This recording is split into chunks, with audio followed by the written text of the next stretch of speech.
Të nderuar shikues, ju përshëndes. Do të jemi së bashku në minutat e ditarit informativ, ku ndër të tjera do të ndiqni. Ministri i Arsimit Mirela Kumbaro dhe Ministri i Mbrojtjes Piro Vëngu ishin sot në Universitetin Ismail Qemali të Vlorës për të inauguruar hapjen e degës së masterit profesional në inxhinjeri armatimi, i pari i këtij lloji në Shqipëri. Programi shënon një hap të rëndësishëm në bashkëpunimin mes arsimit të lartë dhe forcave të armatosura. Në kuadër të projektit Zinxhira Social Rise, Bashkia Gjirokastër në bashkëpunim me Institutin e Kulturës Rome dhe me mbështetjen e BE-s, UNICEF-it dhe World Vision Albania organizoi një aktivitet ndërgjegjësues në qafën e pazarit. Qëllimi i aktivitetit ishte promovimi i solidaritetit, barazisë dhe ofrimi i shërbimeve gjithëpërfshirëse për komunitetet në nevojë. Greqia feston sot ditën e JOS, e njohur si festa kombëtare e Greqisë. Edhe këtë 85 vjetor, ceremonit në përkujtim të rënëve nisën në varrezat e ushtarëve grek në zonën e Këlcyrës për të ndalur më pas në fshatin Bularat të Dropullit. Pjesë e këtyre aktiviteteve kanë qenë përfaqësues nga qeveria shqiptare dhe greke, të cilët kanë vendosur kurora në memorialin kushtuar dëshmorëve të luftës italo-greke. Luftëtari do të preslaçin të mërkurën në stadiumin e Gjirokastrës me synim 3 pikët e rëndësishme në javën e 9 të kategorisë të parë. Aktualisht bluzinjtë ndodhen në vendin e 8 të tabelës me 8 pikë, ndërsa të dielën do të përballen në shtëpi me Besën e Kavajës. Dy ndeshjet që zhvillohen në shtëpi konsiderohen një mundësi e mirë për realizimin e objektivit dhe marrjen e pikëve të plota. Ju njohim tani më gjërësisht, Ministri i Arsimit Mirela Kumbaro dhe Ministri i Mbrojtjes Piro Vëngu ishin sot në Universitetin Ismail Qemali në Vlorë për të inauguruar hapjen e degës së masterit profesional në inxhinjeri armatimi, i pari i këtij lloji në Shqipëri. Programi shënon një hap të rëndësishëm në bashkëpunimin mes arsimit të lartë dhe forcave të armatosura. Universiteti Ismail Qemali i Vlorës në bashkëpunim me Akademinë e Forcave të Armatosura ka hapur këtë vit akademik programin e ri master profesional në inxhinjeri armatimi, i pari i këtij lloji në Shqipëri. Ministri i Arsimit Mirela Kumbaro dhe Ministri i Mbrojtjes Piro Vëngu shprehën entuziazmin për nisjen e këtij programi dhe rëndësinë e tij strategjike për vendin. Profilizimin e domosdoshëm të universiteteve. Nëse Universiteti i Vlorës ekziston dhe punon që të vazhdoj të jetë jo thjesht të mbjetoj, po të jetë atraktiv, të jetë i suksesshëm, na duhet patjetër të rishpikim vetveten, në kuptimin që të gjejmë forma të reja për të tërhequr student, jo thjesht ata që mbaruan, po student të 2030-s, si një target i rëndësishëm që i kemi vënë vetes në integrimin europian, ku universiteti dhe arsimi i lartë kanë një gur shumë të rëndësishëm. Dhe ky master i ri është pikërisht një provë se si ne mund të rishpikim vetveten në kuptimin më të mirë, duke kombinuar ekselencat tona. Pa diskutim, në fushën e arsimit lartë të forcave të armatosura, kemi modelet e ekselencës. Në mënyrën se si politika e re e Ministrisë Mbrojtjes dhe e Qeverisë Shqiptare në fushën e mbrojtjes për të zhvilluar industrinë e mbrojtjes është një revolucion që ka nisur sot dhe do të vazhdoj. Uroj dhe jam e bindur që do të bëhet atraktive që nga bachelor të fushave dhe të sektorëve të tjerë të studimeve të larta, po i quaj civile, të vijojnë këtë rrugë. Janë të tilla forma që jo thjesht krijojnë programe të reja mësimore, po janë të tilla forma të cilat bëjnë dhe kombinime dhe na japin mundësinë që të tilla kombinime Universiteti i Vlorës t'i bëjë dhe me deg të tjera. Është një bashkëtesë e re në qytet, në një qytet, në një territor i cili ofron praktikisht kombinimin më të mirë midis shkollës, turizmit, ekonomisë, bujqësisë dhe arsimit ushtarak. 16 studentët e parë do të ndjekin një rrugëtim akademik që kërkon dije, disiplinë dhe përkushtim duke kontribuar në zhvillimin e teknologjisë ushtarake dhe forcimin e sigurisë kombëtare. Ky program shënon gjithashtu një shembull të rëndësishëm të bashkëpunimit mes arsimit të lartë dhe institucioneve të mbrojtjes. 19 filma shqiptar me metrazh të gjatë, të restauruar dhe digitalizuar janë vënë tashmë në dispozicion të radiotelevizionit shqiptar, falë marrëveshjes së nënshkruar nga drejtoresha e përgjithshme Eni Vasili dhe drejtori të përgjithshëm të Arkivit Qendror Shtetëror të Filmit Ejlan Tanini. 19 filma mjaft të dashur të kinemas kombëtare, tashmë në një cilësi të përmirësuar të zërit dhe figurës, të restauruar dhe digitalizuar në versionin elektronik me rezolucion të lartë nga Arkivi Qendror Shtetëror i Filmit, do të shfaqen për publikun në ekranet e radiotelevizionit shqiptar përmes kanaleve televizive dhe platformave digjitale të tij.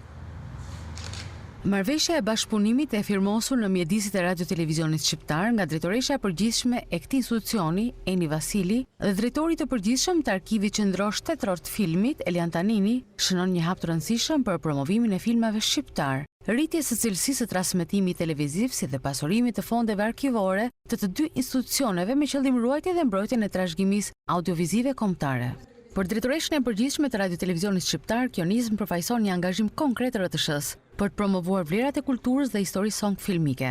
Ndërsa drejtuesi i Arkivit Qendror Shtetëror të Filmit theksoi rëndësinë e ruajtjes dhe restaurimit të filmave si pjesë e identitetit kulturor të kombit dhe vlerë patjetërsueshme për brezat që vinë.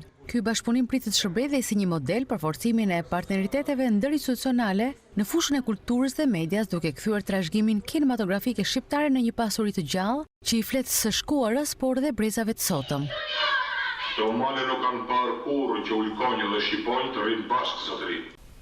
Në kuadër të projektit Zinxhira Social Rise, Bashkia Gjirokastër në bashkëpunim me Institutin e Kulturës Rome dhe me mbështetjen e BES, UNICEF-it dhe World Vision Albania, organizoi një aktivitet ndërgjegjësues në qafën e pazarit. Qëllimi i aktivitetit ishte promovimi i solidaritetit, barazisë, ofrimi i shërbimeve gjithëpërfshirëse për komunitetet në nevojë. Në Gjirokastër, në zonën karakteristike të qafës së pazarit, u zhvillua një aktivitet sensibilizues në kuadër të projektit Zinxhira Social Rise për forcimin e kapaciteteve të qendrës komunitare sociale Zinxhira, për ofrimin e shërbimeve të specializuara e gjithëpërfshirëse për komunitetet në nevojë. Ky aktivitet synim kishte edhe ndërgjegjësimi për përfshirjen sociale, barazin e të tjerë, duke sjellë në vëmendje rolin e institucioneve dhe komunitetit në mbështetje të grupeve vulnerabël. Bashkia Gjirokastër edhe në numrin e projekteve fituara, në vend të dytë në rang kombëtar, sigurisht për numrin e policisë pas Tiranës, por jemi në ato bashkitë që nuk presim thjesht fondet e qeverisë, fondet e të ardhura që mbledhim, por çdo ditë punojmë për më shumë investime, për më shumë mbështetje dhe nga donatorët. Falenderoj të gjithë për suportin, për mbështetjen. Kjo qendër në fakt i shërben gjithë asaj zone, gjithë lagjes Zinxhira dhe vetëm lagjes Zinxhira, gjithë bashkisë Gjirokastër me një makinë që do jetë në dispozicion të njerëzve që kanë nevojë, me një staf i cili për momentin përbëhet thjesht nga një fizioterapist dhe psikolog, por do të mundohemi edhe me fondet e bashkisë Gjirokastër për ta shtuar stafin, do të ecim para edhe me Roma Market për ta kthyer atë zonë aty, jo thjesht për t'i dhënë jetë, edhe për të punësuar disa persona, jo vetëm nga komuniteti rom, por për ta kthyer një pikë atraksioni turistike për njerëzit që duhet shikojnë si punohet guri, druri, shporta për artizanët. Ky program ka një rëndësi të veçantë për mbështetjen e fëmijëve në nevojë dhe familjeve të tyre. Gjithë ky projekt konsiston në ofrimin e shërbimeve për mbrojtjen e fëmijëve dhe mbështetjen sociale të fëmijëve dhe familjeve të tyre. Programi ka të bëjë me moslejimin e askujt pas dhe mbështetjen e tyre që kanë më tepër nevojë. Shpresoj që të kemi akoma edhe më tepër projekte të tilla për fëmijët në nevojë.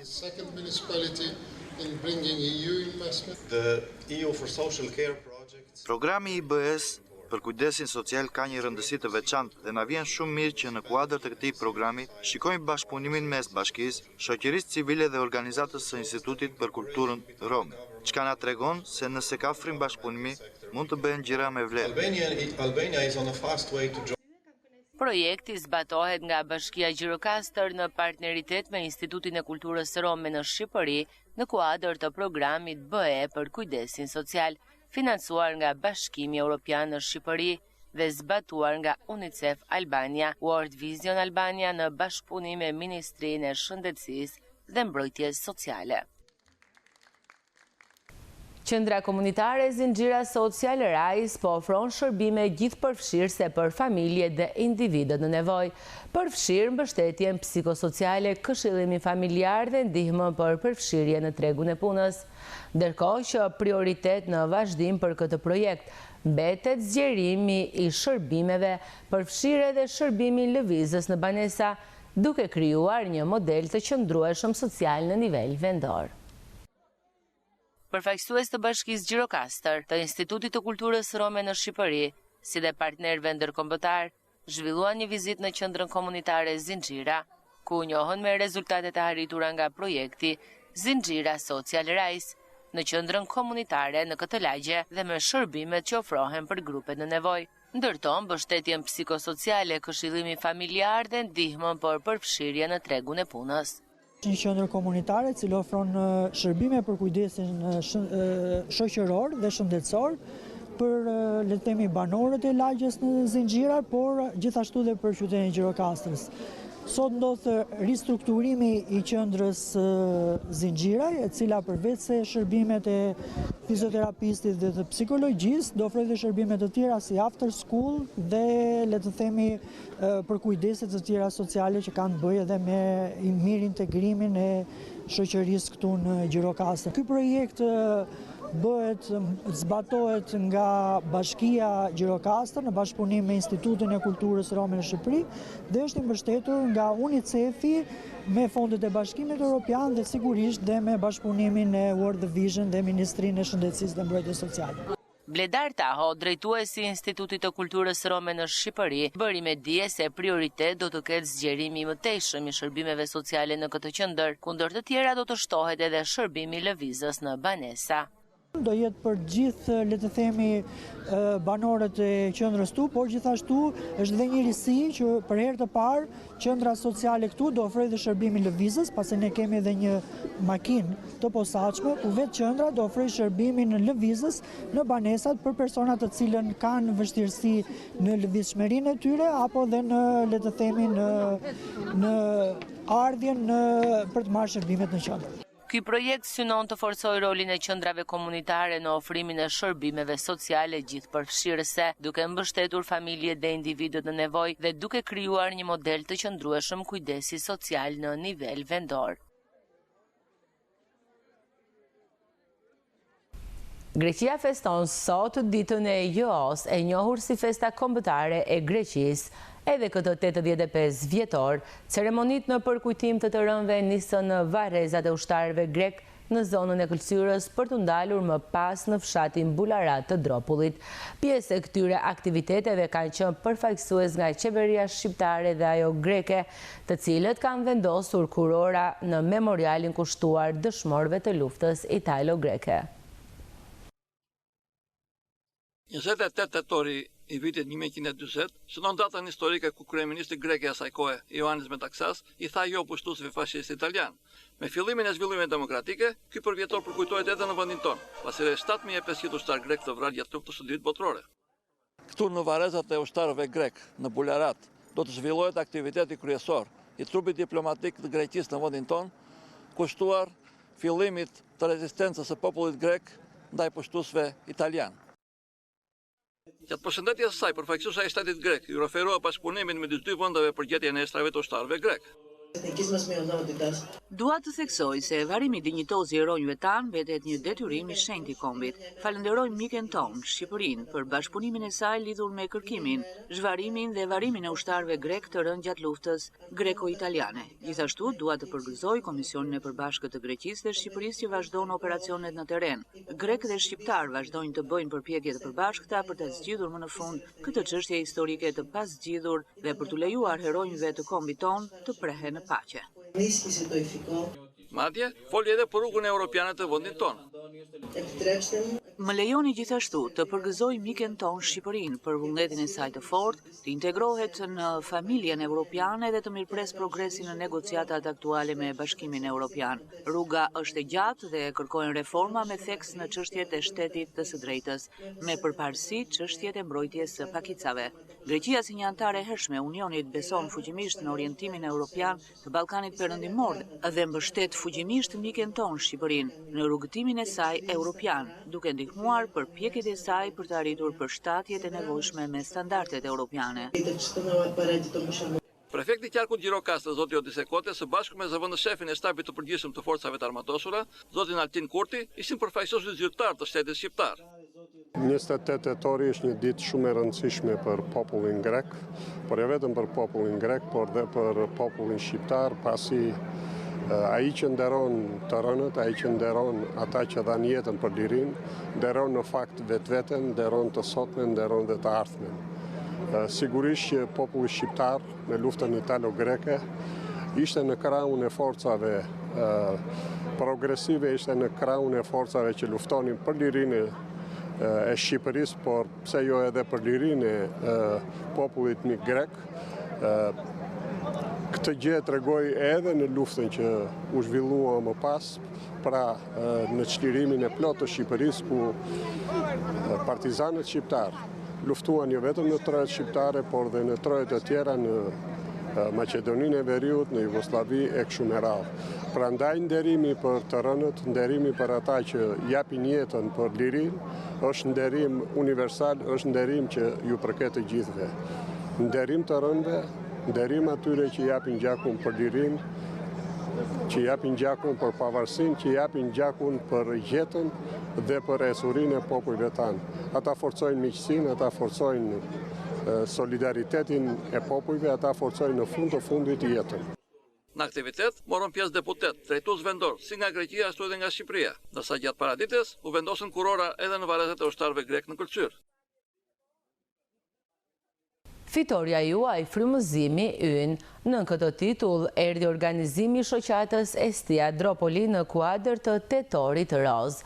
Gratë dropullite ndanë rrugëtimin e tyre të vështirë me luftën e kancerit të gjirit, ndërsa mesazhet që u përcjellën prej tyre kishin në thelb kontrollet e vazhdueshme për të mbrojtur shëndetin. Ishte vetëm 33 vjeçe kur u përball me kancerin e gjirit. Sot e të 50-at ajo tregon historinë e saj për t'i dhënë forcë çdo femre që është në luftë me këtë sëmundje, por edhe të ndërgjegjësoj për kryerjen e ekzaminimeve të rregullta. Katerina Koça sot është në jetë fal kujdesit që ka treguar vetë duke kryer vetë kontrollin e gjirit, çka e bëri atë ta kapte në kohë sëmundjen. Brenda një viti arriti ta kapërcente atë për t'ju rikthyer dal nga dal për kushtimin ndaj familjes, e sot të përjetojë ndjesinë më të bukur, atë të qenit gjyshe. Duke kontrolluar dioksin, pash një gjë të vogël që nuk më pëlqeu, vajta bëra një eko, pas ekos bëra një mamografi. Edhe më thanë që duhet të vazhdosh të kërkosh një mjek se nuk e shikojmë këtë gjën e vogël, je në fillim të problemit, po na duket se është një problem serioz. Na thanë për kancerin. Bëra operimin, u futa në luftën kundër sëmundjes, një vit të tërë duke bërë kimioterapit. Pas operimit, kaloj një vit, edhe tani, shikish Zoti, jam mirë, jam këtu, duke thënë të tëra grave që të kënë kujdes, të mos luajnë me shëndetin, të kontrollojnë vetën e tyre, se trupi flet vetë, të bëjnë një eko, një në vit, pas moshës 20-25 vjetë, një mamografi që duhet të bëjnë çdo vit, të kujdesen më shumë për vetën. Si ishte për ty marrja vesh? Ishte frikshme, kam humbur çdo gjë që kisha dy fëmijë të vegjël, më iku çdo gjë që kisha, çdo gëzim. E mora vetëm shumë shpejt e mora vetën, dhe thash duhet ta përballoj që të roj për fëmijët e mi, për familjen time. të mos humbas familjen time, edhe ata të mos humbasin mua, edhe unë familjen time, të ishim të bashkuar. Kjo periudha e kimioterapisë, si ishte? Është një gjë e vështirë. Duhet ta kontrollosh veten, duhet të përpiqesh shumë që ta përballosh. Edhe duhet të kesh nga afër shumë njerëz të ndihmojnë. Të jesh në një familje shumë të shëndetshme, që ta përballojnë se edhe familja kalon shumë bashkë me atë që është sëmur, kalon edhe burri, edhe prindërit, edhe fëmijët, e kalojnë të tërë këtë sëmundje, bashkë me atë që është sëmurët, nuk e kalon vetë. Edhe kur je bashkë, kur jemi bashkë të lidhur, e kalojnë më kollaj. Pas një viti, doktori më sugjeroi se duhet të dalë dhe në punë, se kam një dyqan në Dervisjan, një floktore, që duhet të dalësh, të flasësh me gratë, të pish kafe, të dalësh nga shtëpia. Edhe përpiqesha që të dilja nga shtëpia, të punoja pak, aq sa mund se nuk mund të punosh, se nuk e ke shëndetin që duhet të punosh të nxjerrësh rrogën, po aq sa mundesha unë përpiqesha të punoja, të pija një kafe atje me klientet e mia, të flisnim, u thoja se që duhet të bëjnë dhe ato, duhet të përpiqen të bëjnë atë ekon edhe mamografin, se disa këtu në përfshatra tona nuk e kanë për turp të venjë të tregojnë gjoksin edhe të bëjnë një mamografi. Nuk është turp. Duhet të kemi kujdes për shëndetin tonë. Dhe si vazhdoni ju pas kaq vitesh? Kaq vite vazhdoj një jetë të përditshme tani. Kam fëmijët e mi, jam bërgjishe, jam gëzuar shumë, më ka dhënë mbesa një gëzim jashtëmase. Edhe them shiqir Zoti që më dha këtë gëzim, se më duket se kam harruar çdo gjë. Kontrolle, dje në vit bëj eko dhe një herë në vit bëj mamografi. Bëj test papin, që edhe po ma kërkuan doktorët, edhe po s'ma kërkuan, bëj check-upin, një check-up në çdo një herë në vit bëj check-upin. Mendoni se fati yt, të themi, ishte kapja në kokë? Ma tha vetë doktori që isha me fat se kam zënë vetë kur ishte shumë e vogël. Edhe po të mos e kisha kapur unë duke zënë gjoksin tim, nuk e kapte as eko. Se vajta në eko edhe më tha nuk e asgjë, nuk duket asgjë. Dhe unë ngulja këmbë dhe thoshja këtu, trupi im më thot që ke një gjë të vockël që nuk e kishe vitin e kaluar. Edhe bëra 2 dhe 3 herë analiza, ndrova doktora edhe pastaj kemi gjetur atë, ishte një smajmën tani sa ishte, po te doktori tret që kam vajtur, e ka gjetur e më tha po, ke të drejtë Katerina, tha, problemi është këtu, je me fat që gjete. Këtë rëfim, Katerina e bëri gjatë aktivitetit Fitoria juaj frymëzimi ynë, organizuar në kuadër të Tetorit Roz nga shoqata kulturore bamirëse Estia Dropoli. Faleminderit që jeni këtu për të treguar jo aktivitetin ton, po forcën e grave që kanë përballuar kancerin e gjirit. Pra ne duhet nga këto gratë marrim atë forcën e tyre që çdo e keqe që na vjen përballohet me forcë, përballohet me besim, përballohet me dashuri që merr nga familja dhe nga gjithë komuniteti. Prandaj ne këtu kemi vendosur që këto gratë që e kanë përballuar kancerin e gjirit, jo vetëm të nderojmë, po të marrim pak forcë dhe të tregojmë edhe grave të tjera që shikoni, bëni kontrollin se ka shpresë. Këtij organizimi ju bashkua edhe ambasadorja e Greqisë në Shqipëri, Kostandina Kamici. Në Memalia ju zhvillua një aktivitet letrar i mbushur me emocione e mirënjohje, kushtuar një figure të dashur për komunitetin, doktor Human Sefer Shehu. Në këtë veprimtari u prezantua edhe libri I jepi jetë jetës, I autores Vera Çato, një rrëfim letrar dhe dëshmi njerëzore që përfaqëson më së miri doktor Sefer Shehun. Doktor Sefer Shehu, mjeku që me përkushtim ka kryer punën e tij në zonën e Memaliajt, ishte protagonisti i aktivitetit të organizuar nga Lidhja Ndërkombëtare e Poetëve, Shkrimtarëve dhe Artistëve Pegasi Albania, shoqata Alba Access Open, Këshilli Koordinativ i disa shoqatave të trevave të jugut të Shqipërisë, dega e shoqatës atletare kulturore Labëria Memaliaj, kuvendi Salariot në bashkëpunim me Bashkinë Memaliaj. Në këtë aktivitet u prezantua edhe libri kushtuar Doktor Seferit, shkruar nga Vera Çato, i cili titullohet I jep jetë jetës. Kur dëgjova ato pak reflime mbi punën e tij, sakrifica, të cilat bënte dhe përjetonte çdo i smur, duke u gjendur pranë pa marrë parasysh as vitet e karrierës që mande besume. Vazhdon më shumë respekti ndaj tij, ky përkushtim maksimal dhe mendova të bëj një libër të pasuar për portretizimi i tij profesional, një portretizim shumë gjyror ku as vitet nuk ja zbejnë ato dotën ngjyrat, por ja theksojnë edhe më shumë. Duke i njohur nga afër, duke zbuluar shpirtin e tij human dhe të bukur njëkohësisht, të cilin e pasuronte edhe me lexim, në këtë pikë na bashkoi dashuria që kishim për librin. Portreti i tij në sulmi u rit më shumë. Ky është nga të paktët njerëz human të cilët ekzistojnë sot, dhe që duhet të jenë shembull për të gjithë brezat e kësaj fushë, dhe më gjerë të njohim humanizmin, dashurinë, mirësinë, punën për jetën dhe për njerëzit. Në këtë organizim, mjeku u nderua edhe me 2 tituj, një nga Lidhja Ndërkombëtare e Poetëve, Shkrimtarëve dhe Artistëve Pegasi Albania dhe tjetri nga Këshilli Qarkut Gjirokastër. Falenderoj Sami. Kemi fëmijë aty në sallë, kemi brezin e moshuar 19 vjeç. Leq dhe plaka. Kemi rini të nderuar. Kemi intelektual, kemi përfaqësues nga bashkia që mirë ka organizuar këtë koncept kaq të madh për mua që kemi shumë domethënë stereotip. Unë falenderoj të gjithëve.